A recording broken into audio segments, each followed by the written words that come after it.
तो प्रिय बच्चों, हम पढ़ रहे थे शब्द शक्ति। तो शब्द शक्ति में आपको बताया था कि वह माध्यम जिसके द्वारा हम शब्द का अर्थ ग्रहण करते हैं, वही माध्यम क्या कहलाता है? शब्द शक्ति कहलाता है। फिर आपने पढ़ा शब्द शक्ति के 3 भाग। आचार्य मम्मट ने 3 अर्थ और 3 प्रकार शब्द शक्ति के माने हैं, क्योंकि वाच्यार्थ के आधार पर साधारण अर्थ निकलता है, जो आपने अभिधा शब्द शक्ति में पढ़ा था। उसके बाद आपने पढ़ा लक्ष्यार्थ, यानी लक्ष्य के आधार पर जो अर्थ ग्रहण किया जाता है। लक्ष्य के आधार पर 2 प्रकार से अर्थ ग्रहण किया जाता है, जिसको कहते हैं रूढ़ लक्षणा, यानी रूढ़ी या परंपरा को आधार बनाकर शब्दों का प्रयोग करना। जैसे वहाँ लाठियाँ चल रही हैं, कश्मीर रक्त में डूब गया, इंग्लैंड की 4 विकेट से हार हुई, तो ये सब क्या है? रूढ़ा लक्षणा के उदाहरण थे। उसके बाद आपने लक्षणा का दूसरा प्रकार पढ़ा प्रयोजनवती लक्षणा, यानी किसी विशेष प्रयोजन से या उद्देश्य से या मतलब से जब कोई बात कही जाती है तो उसे प्रयोजनवती लक्षणा कहते हैं। जैसे आओ मेरे शेर, हम गंगा निवासी हैं, तो ये सब क्या है? किसी उद्देश्य के लिए बात कही गई है। जैसे ये ताजमहल कब पूरा होगा, तो ताजमहल से मतलब कि ताजमहल जैसी दिखने वाला वो क्या है? चीज़ बन रही है, तो उससे तुलना की वजह से उद्देश्य से ये बात कही गई है, तो उसमें होगी प्रयोजनवती लक्षणा। आज हम तीसरा प्रकार पढ़ेंगे व्यंजना।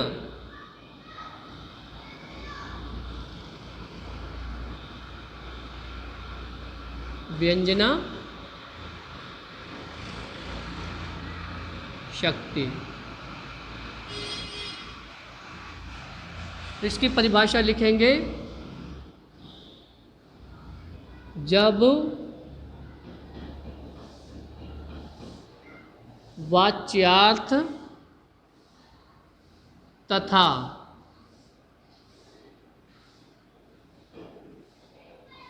लक्ष्यार्थ का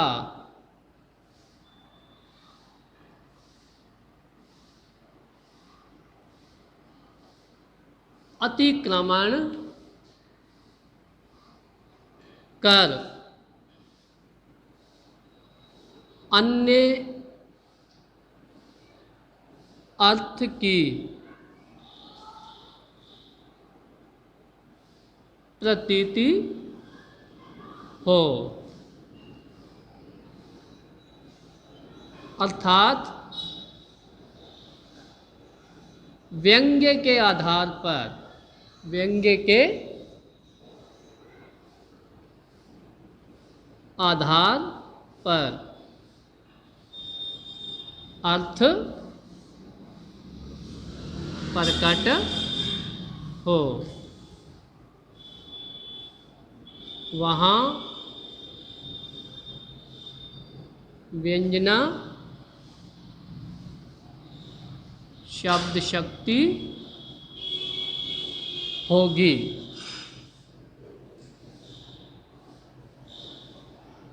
तो परिभाषा समझ में आई होगी, यानी जब वाच्यार्थ यानी साधारण अर्थ को छोड़कर लक्ष्यार्थ, लक्ष्य के आधार पर अर्थ को छोड़कर कोई तीसरा अन्य ही अर्थ निकले, अर्थात प्रतीति हो यानी प्रकट हो, अर्थात व्यंग के आधार पर अर्थ प्रकट हो, वहाँ व्यंजना शब्द शक्ति होगी। तो समझ आया होगा। इसी प्रकार जैसे लक्षणा के 2 प्रकार थे, ऐसे ही व्यंजना के भी 2 प्रकार माने गए हैं। पहला है इसका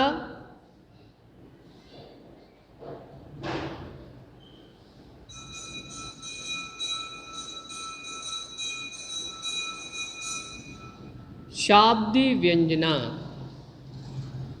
क्यों? क्योंकि काव्य में 2 ही अर्थ लिए जाते हैं, शब्द के आधार पर और सीधा वाक्य के पूरा का पूरा अर्थ लिया जाता है, जिसको सीधा ही अर्थ कहा जाता है।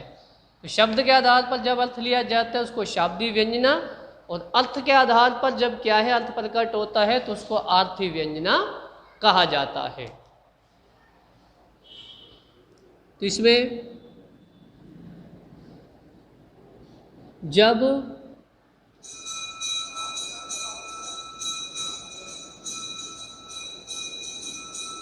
वाक्य का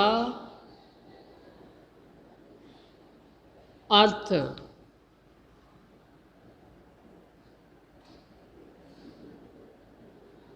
पंक्ति में उपस्थित शब्द के आधार पर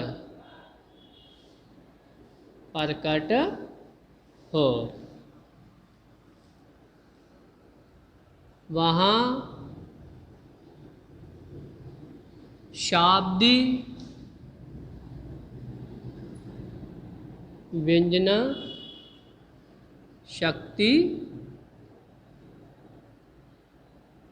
होगी।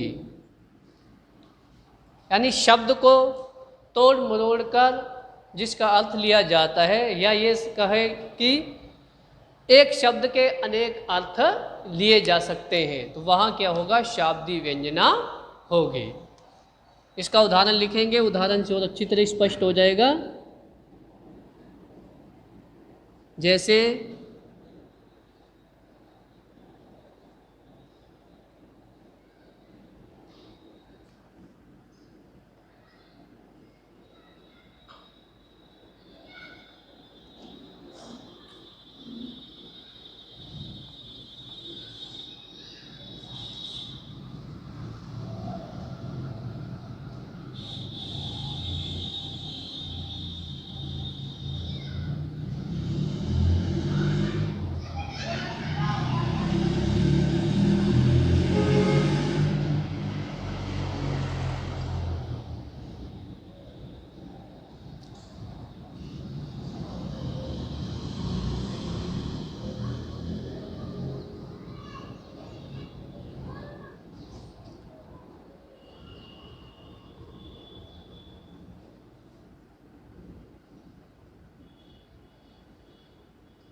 तो इस उदाहरण से आप शाब्दिक व्यंजना बहुत अच्छी तरह समझ सकते हो।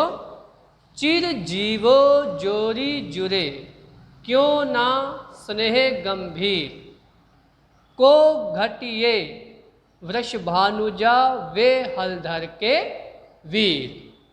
तो इसमें पूरे वाक्य का अर्थ ना लेकर जो इसके अंदर शब्द हैं उन शब्दों को तोड़ मरोड़ कर उनका अर्थ लिया जाता है। जैसे वृषभानु जा ये शब्द है और हलधर शब्द है, तो इन दोनों शब्दों को तोड़ मरोड़ कर अलग अलग अर्थ लिए जा सकते हैं, यानी एक शब्द के अनेक अर्थ निकल सकते हैं। जैसे इसका अर्थ क्या होगा, चिरजीवो जोड़ी जुड़े, उन दोनों की जोड़ी क्या है, हमेशा जीती रहे। क्यों ना स्नेह गंभीर, क्योंकि उनमें गंभीर प्रेम है। यहाँ सीधे अर्थ में लिए जाए तो राधा और कृष्ण जी के लिए इसका अर्थ लिया जा रहा है। को घटिए, क्योंकि दोनों में से कोई भी कम नहीं है। वृष भानु जा, वृष भानु प्लस जा, समझ आ रहा नहीं आ रहा, वृष भानु प्लस जा, एक बार वैसे समझा रहा हूँ इसको। वृष भानु प्लस जा, यानी राधा जी के पिता जो थे उनका नाम था वृष भानु। जा मीन्स जन्म लेना, जिसने वृषभान जी के घर जन्म लिया अर्थात राधा जी। तो एक तो राधा जी और दूसरे हलधर, हलधर हल को धारण करने वाले, अर्थात बलराम जो कृष्ण के बड़े भाई थे वो हल को धारण करते थे, इसलिए उनको हलधर भी कहते थे। हलधर के वीर अर्थात बलराम के वीर यानी श्री कृष्ण। तो सीधा अर्थ ये है कि उन दोनों की जोड़ी क्या है, जीती रहे, क्योंकि उनमें गंभीर प्रेम है और दोनों ही कोई कम नहीं है। एक तो क्या है, वृषभानु जी की पुत्री है और दूसरे बलराम जी के भाई हैं, अर्थात राधा और कृष्ण है। पहला अर्थ ये हो गया। दूसरा अर्थ इसका लिया जाएगा वृषभ प्लस अनुजा। अब इसका अलग अर्थ आ जाएगा। पहले वृषभानु प्लस जा था, अब वृषभ प्लस अनुजा बन गया है। वृषभ कहते हैं बैल को, अनुजा कहते हैं बहन को, यानी जो बैल के बाद उत्पन्न हुई, यानी बैल की बहन। और यहाँ हलधर, हल को धारण करने वाला अर्थात बैल। यहाँ तो गाय के लिए आ गया और यहाँ क्या आ गया, बैल के लिए आ गया। हलधर के वीर, अब बैल के वीर भाई यानी सांड के लिए आ गया है। तो दूसरा अर्थ ये होगा कि उनकी जोड़ी हमेशा जीती रहे, क्योंकि उनमें बहुत प्रेम है, दोनों ही कम नहीं है। एक तो क्या है, बैल की बहन यानी गाय है, और दूसरा क्या है, बैल का वीर भाई सांड है। तो इन दोनों के दोनों अलग अलग अर्थ निकल रहे हैं, राधा और कृष्ण, गाय और सांड। तो इस प्रकार आपको समझ आ गया होगा कि इनमें क्या है, शाब्दी व्यंजन शब्द शक्ति है। और आपकी कक्षा में आपके काव्य भाग में भी इसके कई उदाहरण आते हैं, जैसे अजो तर्योना ही रहियो, श्रुति सेवत एक रंग, नाग वास बेसरी लेयो, बसी मुक्तन के संग। तो इसमें बहुत सारे शब्द हैं जिनके दो दो अर्थ निकलते हैं। अजो तर्योना ही रहियो, तर्योना शब्द हो गया, जैसे तर्योना के दो अर्थ निकलते हैं। एक तो तर्योना यानी तर्योना फूल के लिए आ गया, फिर तर्यो प्लस ना, तरा ही नहीं यानी अपना भला नहीं किया। श्रुति सेवत, श्रुति का अर्थ होता है कान, और दूसरा श्रुति का अर्थ हो जाएगा वेदों के लिए आता है।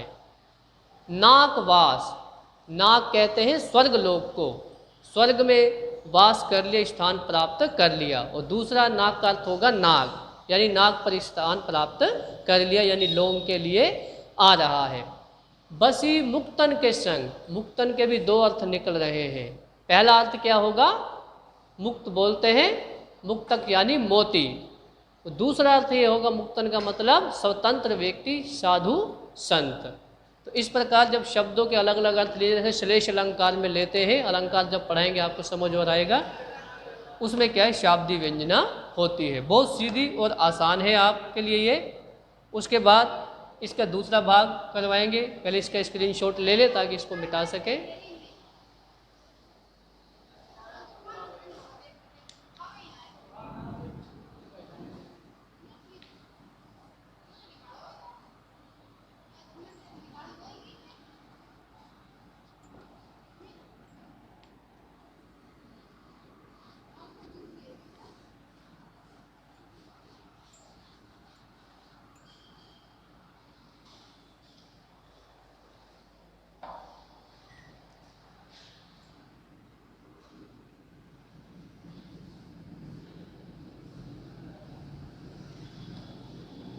दूसरा है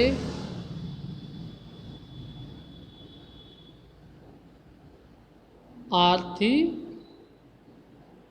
व्यंजना,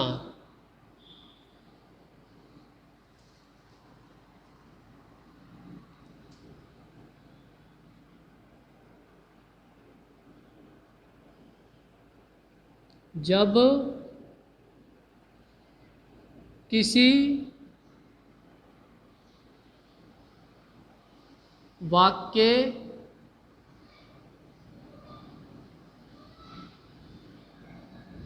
का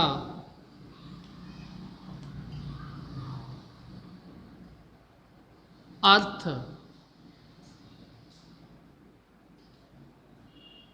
शब्द के बजाय अर्थ पर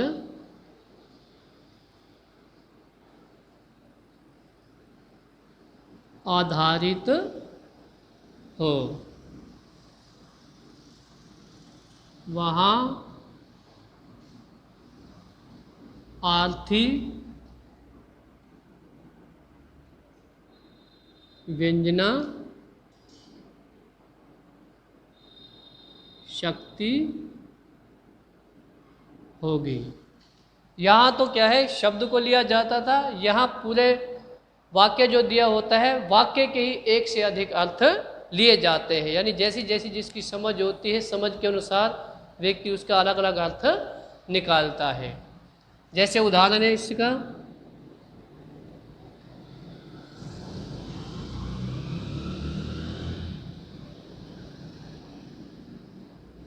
सूर्यास्त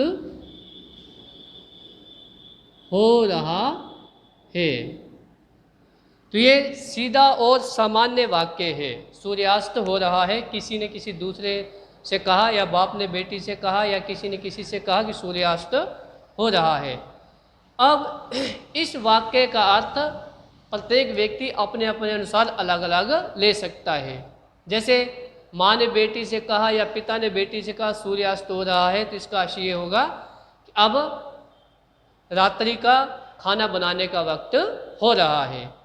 या किसी ग्वाले ने दूसरे ग्वाले से कहा सूर्यास्त हो रहा है, तो इसका अर्थ वो क्या लेगा कि अब गाय भैंसों को लेकर घर जाने का वक्त हो गया है। या मंदिर में पुजारी ने कहा, तो इसका आशय ये होगा कि सूर्यास्त हो रहा है, अब पूजा पाठ का समय हो रहा है। तो एक ही वाक्य के अनेक अर्थ लिए जा सकते हैं। यहाँ शब्द को तोड़कर अर्थ लिया जाता था, यहाँ वाक्य का ही सीधा अर्थ लिया जाता है। जैसे बारिश होने वाली है, तो इसके भी बहुत सारे अर्थ लिए जा सकते हैं कि कपड़े अंदर कर लीजिए, भीग सकते हैं, या बर्तन साफ कर लो ताकि बाद में वक्त कम मिले, या खाना जल्दी बना लो। तो एक वाक्य के बहुत सारे अर्थ लिए जाते हैं, तो उसको क्या कहते हैं, आर्थी व्यंजना।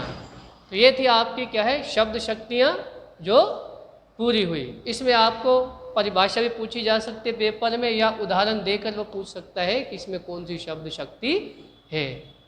तो कल आपको नया टॉपिक शुरू करेंगे, अलंकार। तो इसका स्क्रीनशॉट ले लें।